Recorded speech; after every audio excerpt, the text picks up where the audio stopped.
As he finished speaking, sound gradually swelled from the assembled cats, a mixture of yowls and purrs and voices calling, "White Storm!" All the clan began to press around the White Warrior, congratulating him.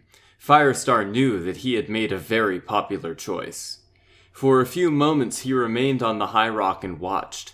A new feeling of optimism surged through his paws, filling him with confidence and warmth.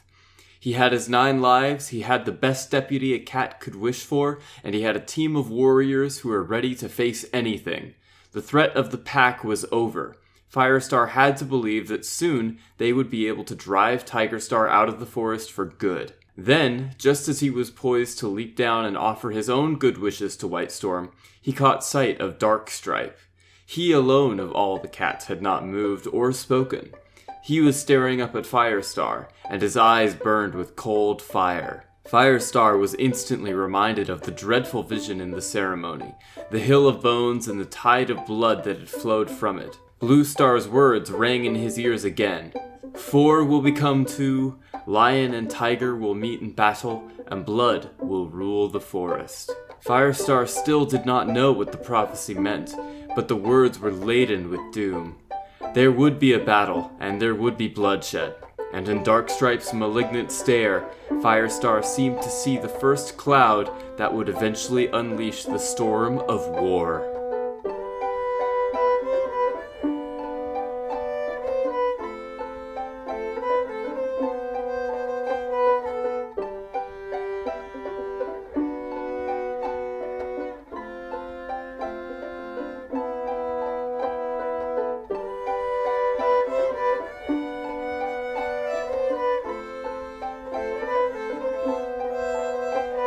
Hi, my name is Spencer Grant, but you may know me as Greenstripe. That's right, we're bringing it back to my OG Warriors OC, who is not Graystripe, so stop asking. Welcome to Fourtrees. Welcome to the final episode of season 1 of Fourtrees.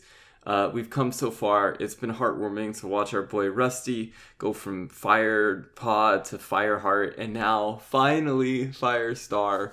We've seen so much growth, we've seen so much progress, and we've seen a lot of cats. And I am so excited to have been able to share this with all of you, even if there isn't a season 2, and for some reason all of my plans go down the pipe. I mean, it might happen. It probably will not, though, because I've got a lot of stuff prepared for Season 2, and I'm very excited, although it might actually be like a little while, because plans do fall through, and my first guest, I'm a little bit unsure about how to conduct everything. But we'll figure it out, and you will be there with me, and it'll be delightful.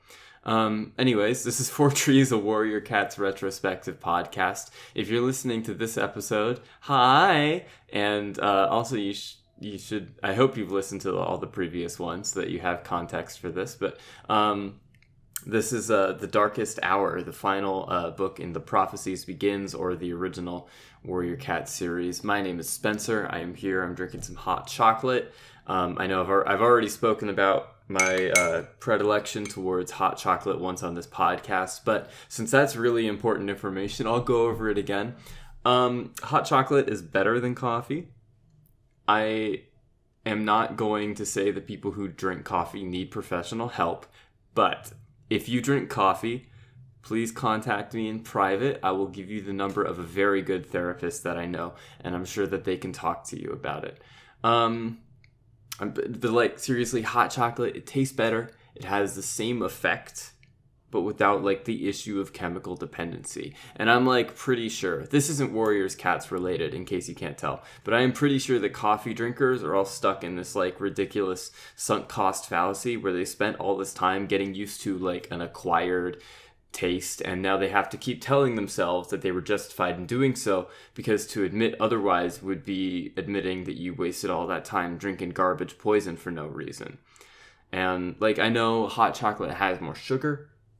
There are sugar-free options, if that is the primary concern. But if it's a health concern, let me say, coffee has stuff in it that's way worse than sugar. You think that inhibiting adenosine receptors is better than upping your blood sugar? Excuse me? And like, I do know people who are like, Spencer, I've been drinking iced coffee since I was 7 years old. It was never an acquired taste. I liked it immediately. Good for you, I say. You are so lucky to be able to enjoy that unhealthy brown poison juice that everybody in the world seems to love so much. But, like, I'm pretty sure they don't. I'm pretty sure they don't. Just drink hot chocolate. It's not that hard.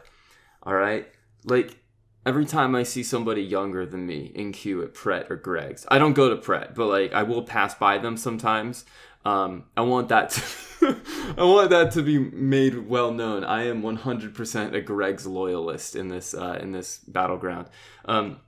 But every time I see somebody younger than me in queue at Pret or Greg's, I'm like, what do you have to prove? Like, I'm sorry, you're 14 years old. Do you think drinking coffee is going to solve your problems? It's just going to give you more of them. I'm sorry, that's the facts. But let's talk about warrior cats, because I like hot chocolate so much. It's so yummy. I'm going to take a sip of it right now. Yummy. That's like, sorry, that was involuntary. That's how much I like hot chocolate. So yeah, the darkest hour, the final book in the prophecies begins. Let's talk about its plot, maybe a little bit about its themes. So, Fireheart, Mistyfoot, and Stonefur are bringing Bluestar's body back to ThunderClan after, what happened in the last book when she kind of died. Fireheart is like, hey, these are Bluestar's children, they're RiverClan cats. It's cool though. We're all cool. Everything is okay. The cop said it's like fine. And then he details about how they're going to be moving forward vis-a-vis Tigerstar, ShadowClan, any remaining dogs. Then he and Cinderpelt make their way to the Moonstone, and Fireheart takes his 9 lives and the title Firestar. However, the rest of the ceremony is interrupted by a prophecy from Starclan. Bluestar comes on down and she's like, 4 will become 2, lion and tiger shall meet in battle, and blood will rule the forest. And Firestar is freaked out. He and Cinderpelt head to Barley's farm to meet with Ravenpaw. They update him on all the forest goss and try to take their minds off of things by hunting the barn mice. When they head back to the camp, Firestar gives his token, I'm still the same old Fireheart spiel, and appoints Whitestorm as his deputy. He goes to spend some time alone thinking about how he's come so far during his time in the forest. And he is surprised to find that Bramblepaw has trailed him, and the two have a frank discussion about loyalty. Firestar finds that Bramblepaw is nothing like the untrustworthy rapscallion he assumed he was, and he begins to empathize with Bramblepaw's suffering over the having divided loyalties kind of thing. When they get back to camp, they find that Darkstripe has been talking to Sorrel Kit, who then immediately has a seizure upon eating death berries. Cinderpelt does her best to rescue her, and Firestar, while wary of Darkstripe, decides to withhold judgment until Sorrelkit is well enough to tell of what happened. The camp, however, has made their mind up about the situation. Firestar decides to take his mind off of that by talking to some of the apprentices about their warrior ceremonies, and then after some prompting from your boy Cloudtail, how he's going to rename Lostface into something a little nicer. The next day, Thornpaw becomes Thornclaw, and Lostface becomes Brightheart, and it's the sweetest, kindest warrior ceremony. He's saying all these nice things. It's so cute.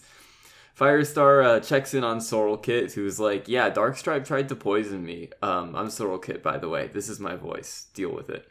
And she explains that she saw him meet with the ShadowClan deputy. Firestar is like, well, that's proof enough for me. And he exiles Darkstripe finally and gives his apprentice to Longtail, who he kind of hopes he wants to bury the hatchet between him and Longtail. Then he confides to Cinderpelt about his anxieties over Bluestar's prophecy. The next day, he goes to the RiverClan border and runs into Mistyfoot, who's like, yeah, Tigerstar has been meeting regularly with Leopardstar. He's stationed warriors in RiverClan. We're kind of freaking out about it. The next gathering, his fears of a RiverClan-ShadowClan alliance are confirmed as Tigerstar announces a joint leadership with Leopardstar of TigerClan. Ooh! Firestar panics, and he attempts to warn the other clans of Tigerstar's dangerous nature, but he is interrupted by a storm. When ThunderClan returns home, Firestar orders more patrols and spends more time training Brambleclaw. Brambleclaw raises some worrying points about Tigerstar, and Firestar decides to train some with Brightheart. to take his mind off of things. He's been doing a lot of that this book. He sees that she is progressing well. The next day, he has a vision of himself as a lion, normal stuff. He deals with some Bramblepaw and Tawnypaw drama, and then agrees to go on a mission with Graystripe to rescue Stormpaw and Featherpaw, his children, from TigerClan. They're joined by Ravenpaw, who is there. It's really fun. However, upon heading into RiverClan territory, they discover that Tigerstar has created a mountain of bones as a perch and is holding a mock trial for Stonefur and Graystripe's kits. Not like Stonefur and Graystripe's kits. They're Silverstream's kits and also Graystripe's kits. Stonefur is also on the mock trial, though. That's the important thing. The trial goes south, and Stonefur is murdered, and Graystripe's kits are taken prisoner, and Firestar and co. decide that they need to go rescue them. Thanks to Ravenpaw's quick thinking, they manage to rescue Mistyfoot, Stormpaw, and Featherpaw. However, their escape is complicated by ShadowClan, who chase them to the border until a ThunderClan patrol rescues them. However, when they get back to the camp, it is revealed that Tawnypaw has disappeared.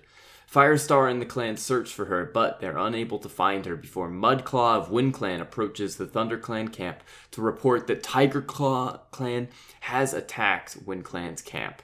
The WindClan camp is an eerie sight. They've been completely devastated, and Tigerstar personally killed an apprentice in the middle of the camp to send a message. It was actually like an apprentice that Firestar had like a personal connection with, because he carried him home back in like book 2 when they were rescuing WindClan, and it's like, no, the baby, poor Gorsepaw.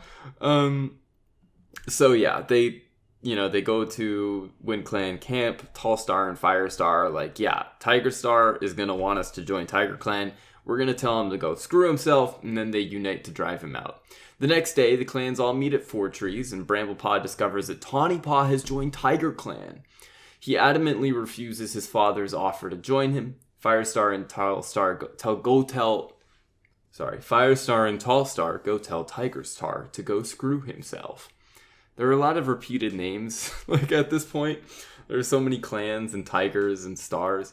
However, as they do, Tigerstar reveals a secret ally, Bloodclan, rogues from the city who... Oh, they killed him.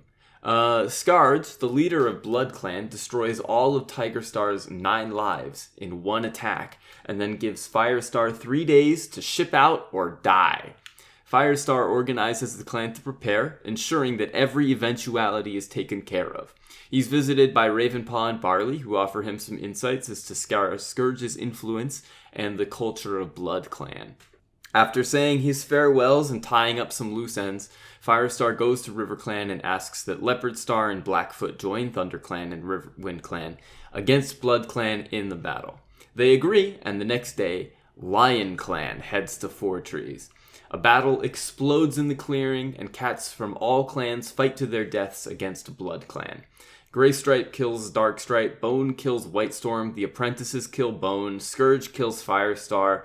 Yeah, that's right. Firestar loses his first life to Scourge and meets Bluestar in Starclan. She imparts upon him the knowledge that Starclan will be with him through everything. Firestar I'm just like not even gonna try at this point. Firestar revives and kills Scourge, ending the battle. LionClan dissolves, and the 4 clans all part ways, with Firestar looking ahead to the future. Ooh, wait, can I do like a non-spooky kind of like ooh sound, like ah? I don't know, maybe I could put in a chorus or something. No, I can't put in a chorus because there's a transition tune. Dang, I really boxed myself in here, huh?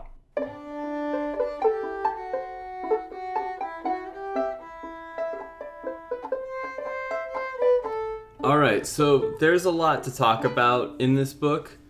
For starters, how the frick do you pronounce the leader of Bloodclan's name? Not Bone, not Tigerstar, because Tigerstar did not lead Bloodclan in the end, alright? My dude's gambit did not pay off, let's just say that.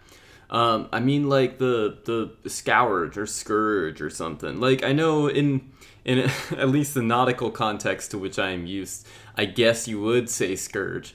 But I don't. Maybe it's my particular brain poison. But I've always as a kid, I always assumed it was Scourge.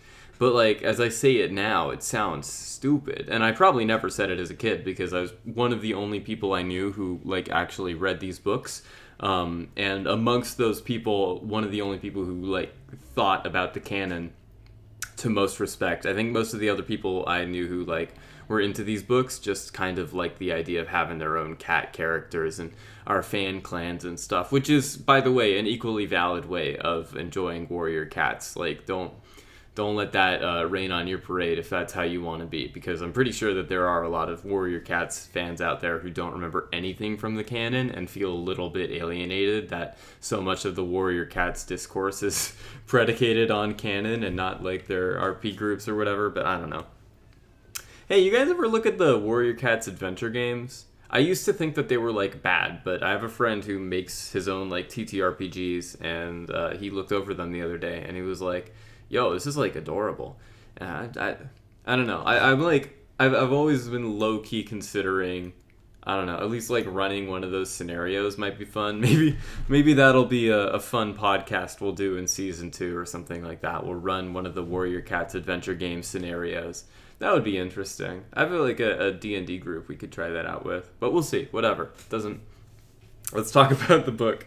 I've been getting so off track today. I guess, this book is a lot about rounding off the parts of the stories. Like, this series was always meant to have 6 books in it. And I think it does a really good job of, like, filling each book with the exact amount of content it needs. This one felt like it was really short, but that was also because I read it in a very short period of time. There wasn't like much that went on aside from tying up loose ends, which was nice. I love I honestly, when they brought Blue Star back, I got like chills where he was falling asleep next to her and he refers to her as like a mother. 'Cause to me, at least, she really was the closest that Fireheart ever had to a mom. And seeing her go was really sad, and like watching her get brought back in Starclan it was really nice, and I liked it a lot. It was really enjoyable to read. Like, emotionally, I think the payoff around Blue Star was really well done. I had my reservations in the last few books because like she was kind of going off the deep end, and I remembered her from my childhood as this like very strong, powerful leader. And I guess this goes back to some of the stuff I was saying in the other episodes, but like that is kind of to some extent how you remember things. In the episode of The Sopranos that I mentioned, they spend a lot of time talking about Livia's legacy, and only one person really at the end says like she was crazy, and I think that's like kind of how it is to be remembered. To some extent, some people will only see certain sides of you, and some people will only remember certain sides of you. And when you pass, you don't really have a say about who remembers what and who will be there to say what.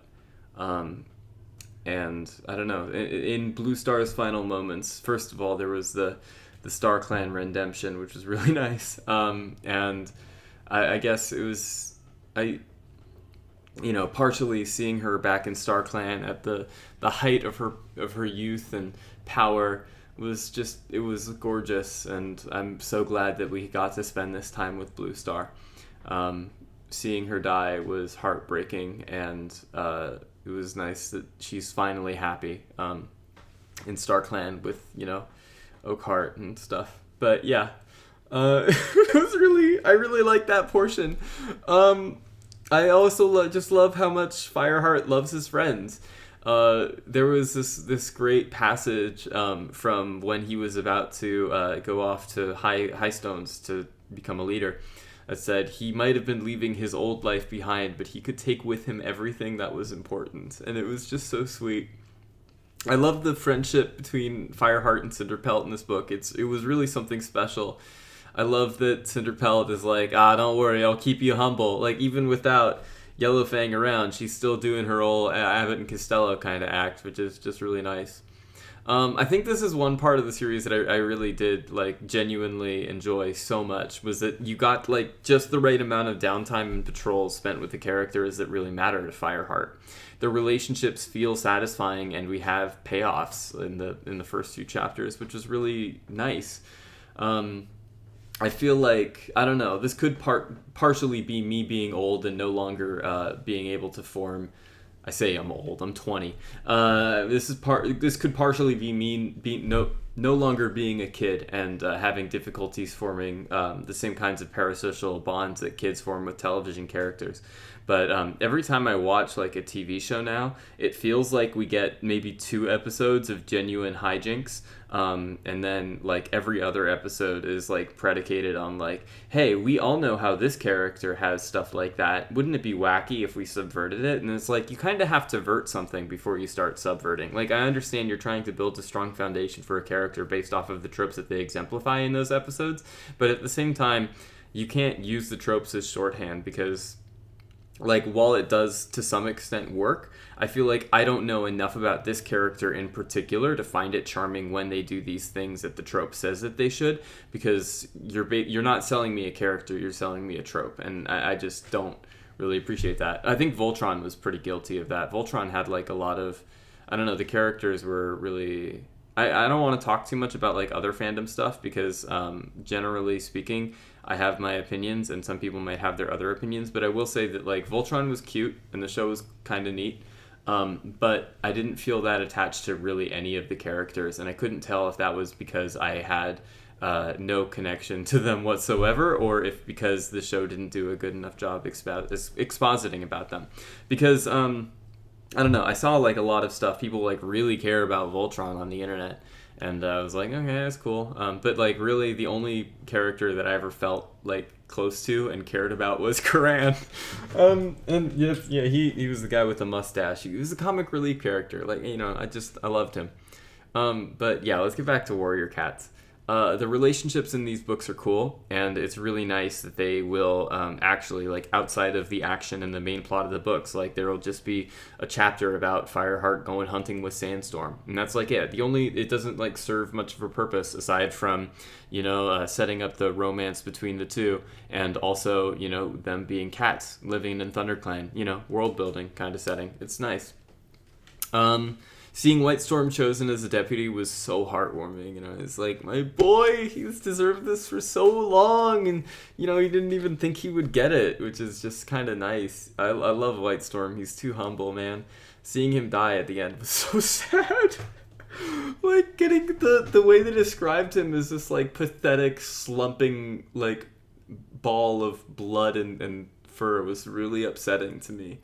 Because I spent, like, the last few books, like, loving the heck out of Whitestorm, because Graystripe wasn't around for me to love the heck out of, and it was, but, like, you know, that's what happens in these books. I described it for a long time as a Game of Thrones, but with cats, which is an unfair comparison, because I've never read or seen Game of Thrones. Well, I have seen the last 2 episodes of Game of Thrones, and it seemed pretty cool from those 2 episodes, but apparently everybody hated them, so I don't know about that. But yeah, these books have a lot of character death, and especially like the last one, I shouldn't be that surprised. There was a really nice bit in the beginning where he goes to like his old place to see his old friends, and he thinks about how he'd like to tell his 2 legs that he's happy now and they shouldn't worry, and it was just so cute. Like, I don't know, you hear and you read in interviews, oh yeah, Fireheart was based off of a real cat that we had and then ran away. And that was just like from the aspect of like, even, you know, it's not hatred towards the 2 legs that the clan cats have. There's no contempt. It's just like an understanding that this is their world and this is the world that they'd rather live in. And I love that Fireheart goes back and he's like, yeah, guys, you know, it's chill. Just like, I'm safe. I'm happy. I know for sure, like, if I've never had a cat that ran away, because I'm a good cat owner and my cats love me. Not saying that if your cat ran away, you're a bad cat owner. That's probably a little bit rude to insinuate. But like, if I ever did, I think it would make me really happy if the cat would come back and say like, hey, I know we are of two different worlds. I enjoyed the time we spent together, but my place is here, and I'm so much happier. That would be, I know, beyond the capacity of actual real world cats. These cats are kind of like Bayardo from Orlando Furioso. Hey, there's your learned reference. And that they've got human level intelligence, except for when they don't. But look, sorry, I'm going on so many tangents. Bayardo is a horse in the book series Orlando Furioso, which is an old Italian epic poem about a guy called Roland or Orlando who is very angry after a certain event happens. I won't say any more, but I will say that it's a lot of fun to read, and there are one or two good translations, and honestly, it's been like stewing in the back of my mind to do my own translation someday, because it does seem like a lot of fun. It's like a fun book. It's whatever. But yeah, I love that bit, and I really love what immediately ensued with this like candid discussion with Bramblepaw, where Fireheart is like finally empathizing with him a little. Like, dude, Bramblepaw has to live with, a paw in two worlds, and you have to do the same. And I was just like, yeah, Fireheart, you never thought about that when you were like so angry at him for existing. It reminds me of there's this great Netflix series on Netflix called I Think You Should Leave with Tim Robinson, and there's this sketch in the first episode called Baby of the Year. And there's this one baby that the audience just inexplicably hates for no reason. And that's how I feel every time Bramblepaw shows up. Everybody's like, screw you, Harley Jarvis. But yeah, it was nice to see Firestar finally coming around to Bramblepaw. And Bramblepaw finally having some agency in this story, aside from being like basically a counterpoint to Tigerstar. Also, the renaming of Brightheart was so sweet. And it was just, honestly, like, Firestar is just knocking down bowling pins, one after another. He's doing a strike. On the opposite side, we had a lot of bastard cats this book. Darkstripe is cartoonishly evil. Tigerstar, cartoonishly evil. Scourge, of course, cartoonishly evil. Like, oh my gosh. It was really cool to see him just, like, absolutely decimate Tigerstar. It was, honestly, like, the fact that they did not mention Bloodclan at all for most of the book, despite it being discussed in the prologue, made them, like, all the more worrying if you didn't forget about them. Like, from that prospect of, like, you see in the beginning of this book, Tigerstar is going to a place and he's, like, talking to cats, and you're basically, throughout the entire book, if you haven't forgotten about the prologue, you're like, dude, when's that other boot gonna drop? And them coming out of nowhere and absolutely bodying Tigerstar was like such a Chad move. I have a lot of respect for the writers of these books for pulling that off. That was incredible. They're like very vaguely mentioned once or twice, and then they show up at the end of chapter 21, and then suddenly they're the bad guys for the next like 9 things, which I thought was very cool. There were some more discussions about theology in this book that I feel totally unqualified to say anything about. Barley said some things. He was like, yeah, Bloodclan doesn't believe in Starclan. And I was like, does that mean that Scourge doesn't have 9 lives? Like, how does Starclan metaphysically work in this world? And it turns out that, yeah, they don't believe in Starclan. He doesn't have 9 lives, therefore, and the Bloodclan cats have no loyalty to Scourge after he's dead, and the code is broken and stuff, which I thought was cool. Yeah, like, I don't know. I've tried to talk about religion a few times, and I've probably done a horribly offensive job each time, so my sincerest apologies if you were offended by any of the religion talk that I tried to do. I'm a human, and I'm trying to learn, really.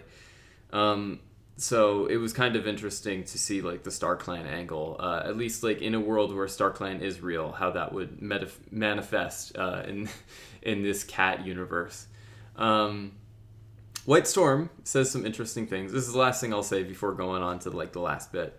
White Storm says some pretty interesting stuff before that battle. He was like, things are changing. No cat can deny that. Perhaps it's time to move on. There must be territory beyond Highstones. We could find another place. And I was like, new prophecy, because I know what happens. This is like basically the end of my detailed knowledge about the Warrior Cats books. I know that the next arc is kind of like a road trip. and that's about it. Oh, and also there was a character that people keep referring to as Squilf, and I'm not sure how to parse that, and I don't know if I will. But yeah. New prophecy, baby. Although, like, thinking about the fact that in the next books the cats are going to move makes me feel kind of bad about the cats that are dying in this fight for the forest. Like, they were just going to leave anyways. You guys didn't have to fight about it. But, the forest is their home, and people don't like change. I can understand and respect the cats who died in this battle.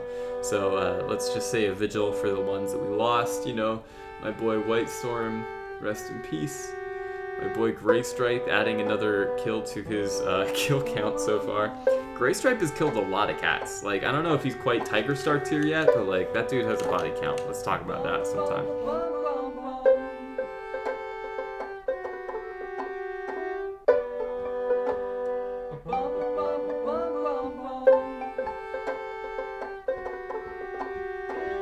Alright, so insofar as warrior code violations go in this book, there really aren't too many, which is surprising until you remember that I am only counting warrior code violations from the protagonist so that I don't have to split hairs about what the other clans are doing and like try to figure out Airbuds, like the Airbud rule to like figure out like, well, there's nothing in the warrior code that says that a dog can't play basketball.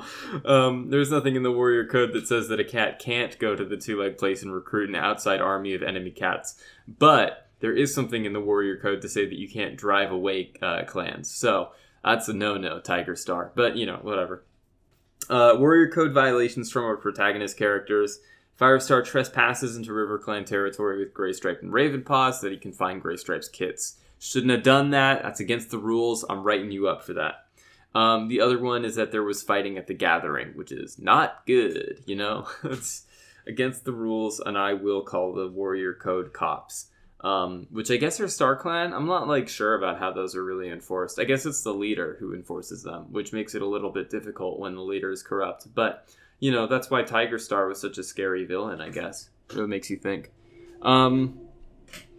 Insofar as implications for the further series, Tiger Star does say in this book that it doesn't make sense for the clans to fight and they should all unite. I'm sticking with that theory. I'm 99% sure that this series is going to end with the clans being why are we having race wars all the time? Race is a social construct anyways. Let's just, get together and hang out. Be cats in the forest. There's some argument to be made that it's healthy competition or whatever, but no, cats are dying, man. Let's not do that. Why should one clan be punished for if another clan does well? It doesn't make any sense. There's that. And that, I think, will just about wrap it up for the final episode of Season 1 of Fourtrees. Thank you so much for coming with me on this journey, this beautiful, wonderful journey with these beautiful, wonderful people. Join me next week for so right now I'm having difficulties with my day job. Some licenses that I need for software expired, and my day job will 100% of the time take priority over doing Fourtrees if it comes down to it. And in this case, it might. This episode was recorded in Audacity as opposed to Audition, which is what I normally use. So you can blame any changes in audio quality on that, because I'm not as familiar with Audacity as I am with Audition. So if I get that sorted out by next week, hopefully we will have the first episode of Season 2. But do not be surprised if it is something else instead. Maybe I will, I'll do an episode that's not about warrior cats, and I'll just talk about music or something like that. In between, maybe I'll update episode 0 so that we have a more realistic expectation of what we're doing with Season 2.